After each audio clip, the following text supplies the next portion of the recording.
उसके बाद अब प्रभु पहुंचे हैं माता शबरी के आश्रम में, जिनका चरित्र कैसा, कि ताहि देई गति राम उदारा, सबरी के आश्रम पधारा। मतंग ऋषि की शिष्या माता शबरी, जिनकी कथा बड़ी ही विचित्र है महाराज। सबर जाति में उत्पन्न हुई थी, नीचे जाति की थी, राजा सबर की पुत्री थी। इनके विवाह का समय आया तो विवाह की जिस दिन तिथि निर्धारित की गई उसके एक दिन पूर्व रात्रि में इन्होंने देखा कि कई पशु बंधे हुए हैं।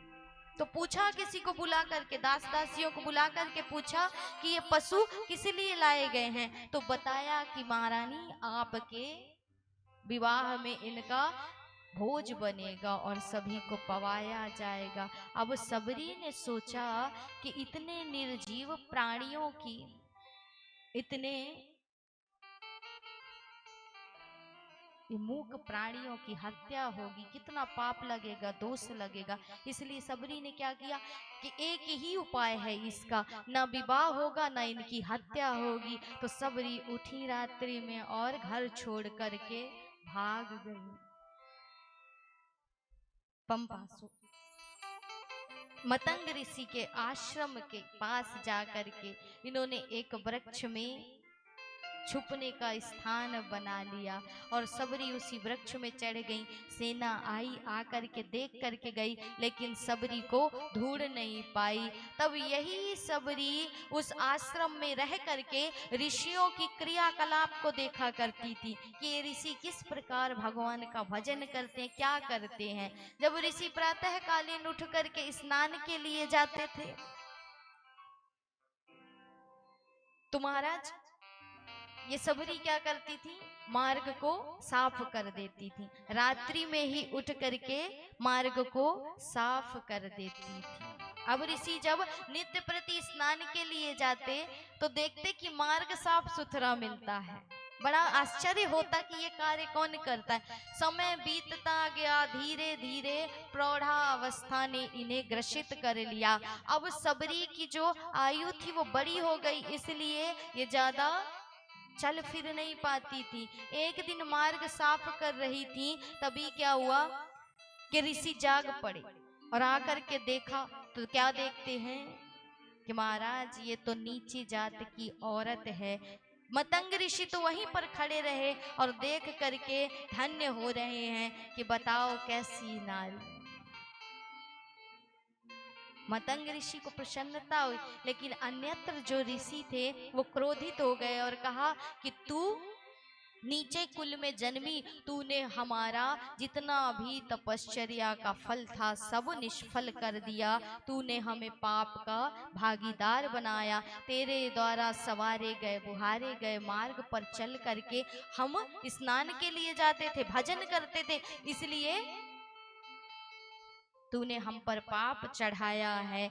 तो सबरी ने कुछ नहीं किया महाराज, लेकिन फिर भी ऋषियों का जो ज्ञान था ना अभिमान में परिवर्तित हुआ और एक संत के ऊपर वो इतना बड़ा दोष लगा रहे थे, धिक्कार रहे थे। मतंग ऋषि बार बार समझाते हैं कि ऐसा मत बोलो, इसके जो भी बुरे प्रारब्ध थे, जो भी कर्म था वो कट गया है और इसकी जाति से ये नीची है, लेकिन इसने कर्म ऐसा कर लिया है कि इससे बड़ा अब कोई नहीं है। ये साक्षात संतों की श्रेणी में आती है। लेकिन ऋषियों को समझ में नहीं आया। क्रोध में आकर के स्नान करने के लिए गए। जब स्नान करने के लिए गए तो क्या देखते हैं कि पंपा सरोवर में महाराज जल नहीं है, जल के बदले खून भरा पड़ा है, रक्त से वो सरोवर भरा पड़ा है। भयभीत हो गए और आए महाराज, अनर्थ हो गया, सरोवर में जल नहीं है, रक्त भरा पड़ा है। एक संत का, एक नारी का तुमने अपमान किया है। एक भक्त का तुमने अपमान किया है। मतंग ऋषि ने बताया कि एक भक्त का तुमने अपमान किया, उसी के परिणाम स्वरूप ये दशा हुई है, ये दुर्दशा हुई है। इसलिए अब एक ही उपाय है कि सबरी के चरणों को धो और इसके चरणामृत को ले जा करके पंपा सरोवर में डालो, तब जा करके वो रक्त जल में परिवर्तित होगा। ऋषि भी सोचते हैं कि महाराज की बुद्धि घूम गई है क्या, नीची जात की नारी और इसके चरणों को धोए हम जैसे ऋषि, लेकिन करना तो पड़ेगा महाराज। चरणों को धोया और चरण धो करके जैसे ही सरोवर में डाला तो समस्त खून सूख गया, रक्त सूख गया और जल सुंदर निर्मल हो गया महाराज। तो एक भक्त की भक्ति का यह परिणाम है। वही सबरी वहीं पर एक कुटिया बना लेती है, निवास करने लगती है। और मतंग ऋषि ने ही जाते जाते उसे ये उपदेश किया था कि सबरी तू इंतजार कर, एक दिन तेरे द्वार पर राम जरूर आएंगे। उसी एक राम की आस लेकर के सबरी नित्य प्रति वृद्धावस्था में है, फिर भी नित्य प्रति मार्ग को साफ करती है, फूलों से सजाती है, सुंदर फल तोड़ करके लाती है और सजा करके रखती है कि कभी किसी भी समय मेरे राम आ सकते हैं। आज सुंदर गोस्वामी जी वर्णन करते हैं कि श्याम गौर सुंदर दो भाई, सबरी परी चरण लपटा। आज सबरी की वो प्रतीक्षा का अंत हुआ और सुंदर राम जी का आगमन होता है सबरी की उस आश्रम में, उस कुटिया में। मानो सबरी के जाप का इतना प्रभाव है महाराज कि राम जी देख करके प्रसन्न हो जाते हैं। वृक्ष की लताएं पताएं, वो सरोवर, वो पशु, वो पक्षी, चारों तरफ की वो प्रकृति राम राम धुन से गूंज रही है। इतना जप का प्रभाव था सबरी के कि समस्त चारों ओर राम नाम की गूंज हो रही है। राम भी देख करके धन्य है सबरी, ऐसा सुंदर शब्द प्रकट करते हैं। कमल के समान सुंदर नेत्रों वाले, सिर में जटा बंधी हुई है, तपस्वियों सा वेश, धनुष धारी श्री राम और लखन आज सबरी के आश्रम पर पधारे हैं। सबरी ने देखा और जैसे ही देखा तो पहचानने में देरी नहीं की महाराज, जा करके वहीं पर चरणों में लौट गई, प्रणाम करने लगी कि प्रभु आज धन्य हो गए, एक संत के वो वचन, वो वाणी, वो शब्द सत्य हो गए। आज राम चल करके इस गरीबनी की कुटियाओं में पधारे हैं।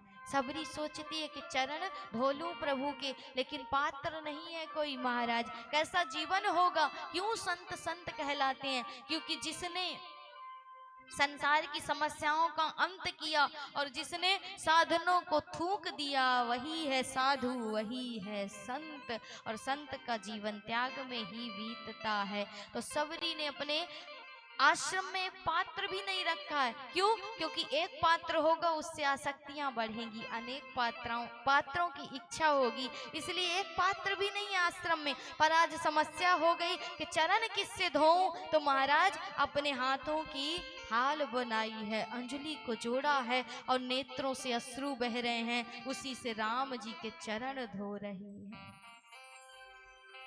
ऐसा सबरी माता का चरित्र। राम जी बार बार अपने आप को धन्य मानते हैं कि मुझसे प्रेम करने वाले ऐसे भी हैं संसार में, ऐसे भी भक्त हैं संसार में। राम लक्ष्मण दोनों बैठे हैं। सबरी ने कहा कि राम कुछ खाओगे, भूख लगी है।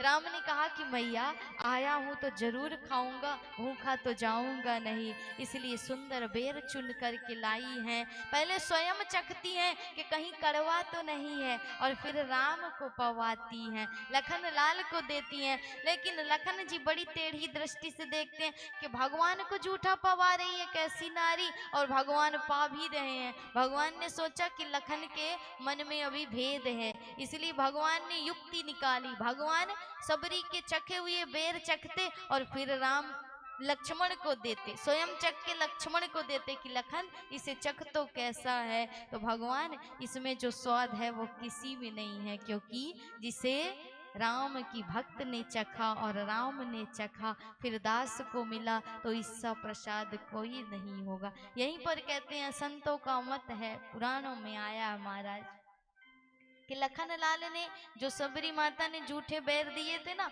उनको फेंके थे, किनारे फेंक देते थे लखन जी। उसी से संजीवनी बूटी बनी थी जिससे लखन लाल के प्राण बचाए गए थे। उन्हीं जूठे बेरों से ही संजीवनी बूटी प्रकट हुई थी।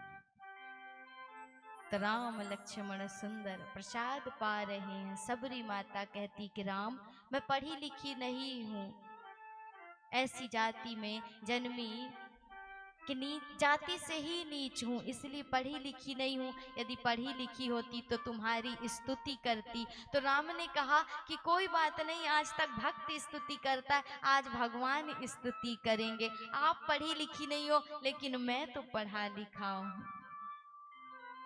सबरी के नेत्रों में अश्रु है, प्रभु से कहती है, बड़ा सुंदर भाव लिख रहे हैं गोस्वामी जी कि केही विधिया स्तुति कराओ तुम्हारी, अधम जाति में जड़मति भारी।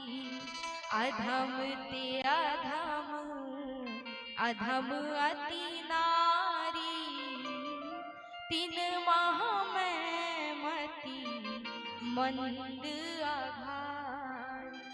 कि महाराज जाति से नीची और नारी हूँ, तो मैं तो अधम से भी अधम हूँ, आपकी किस वाणी से स्तुति करूं। राम जी ने कहा कोई बात नहीं माता, हम तो पढ़े लिखे हैं, आज हम स्तुति करेंगे अपने भक्त की। भगवान ने स्तुति में यहीं पर शबरी माता को नवधा भक्ति का उपदेश दिया है। बड़ा विशाल प्रसंग है, बड़ा ही विस्तारित प्रसंग है महाराज, बड़ा ही लंबा प्रसंग है। लेकिन यदि हम नवधा भक्ति में प्रवेश कर गए ना, तो 9 दिन तो नवधा भक्ति में ही बीत जाने हैं, रामचरित्र रह जाना है पूरा, इतनी विशाल कथा है। इसलिए यहाँ पर भगवान ने रामचरितमानस में जो सबरी जी को नवधा भक्ति का उपदेश दिया, वहीं पर श्रीमद् भागवत महापुराण में प्रहलाद जी ने भी कहा है कि श्रवणम कीर्तनम विष्णु स्मरणम पाद सेवनम अर्चनम वंदनम दास्यम सख्य आत्मनिवेदनम। नवधा भक्ति की 9 सीढ़ियां और 9 सीढ़ियों के बाद ही जो 9वीं सीढ़ी को पार करके हरि के चरण में पहुंचता है, वही भगवान की प्राप्ति करता है। पहली सीढ़ी है श्रवण की, उसकी कथा को श्रवण करिए और जिसको सुनिए उसका कीर्तन करिए, उसको मन में उतारिए, अर्चन करिए, उसकी सेवा करिए, वंदन करिए, दास बन जाइए, सखा बन जाइए। और जब इन 8 सीढ़ियों को पार करके 9वीं सीढ़ी आत्मसमर्पण में पहुंचोगे ना, आत्मनिवेदन करोगे, तो स्वयं भगवान सबरी माता की तरह आपकी भी स्तुति करेंगे। इसलिए भगवान कहते हैं अंत में कि माता, इन 9 भक्तियों में से किसी भी जीव के पास यदि एक भी भक्ति है तो मैं उसे दर्शन अवश्य देता हूँ। राम जी स्वयं कह रहे हैं अपनी वाणी से कि मैं उसे स्वीकार अवश्य करता हूँ यदि इन 9 भक्तियों में से किसी के पास एक भी भक्ति है। और तुम्हारे पास तो पूरी की 9 भक्ति मौजूद है माता, इसलिए कहो तुम्हें क्या दे दूं। सबरी माता बारंबार प्रणाम करती हैं, अपना जीवन धन्य बनाती हैं और कहती हैं, राम जी ने पूछा कि हे माँ, अब मुझे, मैं जिस कार्य के लिए आया हूँ उस मार्ग को बताओ। गोस्वामी जी भाव लिखते हैं कि जनक सुता कई सुधी भामिनी जानहि कहूँ करी वर गामिनी। कि हे माता, तुझे मेरी पत्नी जानकी का पता हो तो बता वो कहाँ गई। तब सबरी ने बताया कि आप यहाँ से पंपा सरोवर की ओर जाइए, वहीं आपकी सुग्रीव जी से मित्रता होगी और वही आपको जानकी जी के बारे में जानकारी प्रदान करेंगे। और इतना कहने के उपरांत माता शबरी ने अपने प्राणों को वहीं पर त्याग दिया और भगवान की गति को प्राप्त किया, भगवान में समाहित हो गई। योगाग्नि से अपने शरीर को उसमें समाहित कर लिया और भगवान में समा गई माता सबरी।